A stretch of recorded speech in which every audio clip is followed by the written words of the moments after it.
মধ্যপ্রাচ্যে যুদ্ধ পরিস্থিতির ক্রমবর্ধমান উত্তাপে এবার আরও উত্তাপ বাড়ালো ইরান।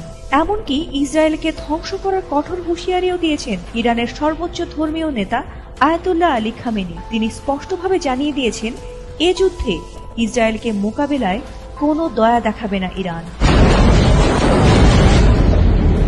শুক্রবার সামাজিক যোগাযোগ মাধ্যম এক্সে দেয়া একাধিক পোস্টে এবং একটি ভিডিও বার্তায় এমন ঘোষণা দেন খামেনি। তিনি রণহুঙ্কার দিয়ে বলেন, ইরানে হামলা করে ইসরায়েল ভয়ঙ্কর ভুল করেছে।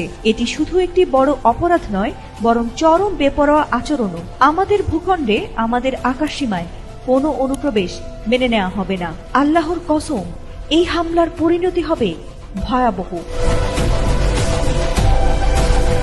এদিকে ইরানের বিরুদ্ধে পাল্টা অবস্থান নিয়েছেন যুক্তরাষ্ট্রের প্রেসিডেন্ট ডোনাল্ড ট্রাম্প। সম্প্রতি একের পর এক মন্তব্যে তার অবস্থান বদলে গেছে। কয়েকদিন আগেও যেখানে তিনি নেতানিয়াহুকে সামরিক পদক্ষেপ না নিতে সতর্ক করেছিলেন, সেখানে তিনি হঠাৎ তার মতামতকে পাল্টে ফেলেন। শুরুতে ট্রাম্প বলেছিলেন, এমন সংঘাত ইরানের সঙ্গে যুক্তরাষ্ট্রের পরমাণু আলোচনাকে চরমভাবে ব্যাহত করতে পারে। কিন্তু পরে ইউটার্ন নিয়ে ইসরায়েলের পাশে দাঁড়িয়ে ট্রাম্প বলেন, ইসরায়েলের ওপর আক্রমণ হলে আমেরিকা তা রক্ষা করবে। আমরা জানি না শেষ পর্যন্ত কি হবে, তবে পারমাণবিক শক্তিধর ইরান ইসরায়েল এবং যুক্তরাষ্ট্রের উভয়ের জন্যই গভীর হুমকি হয়ে উঠতে পারে।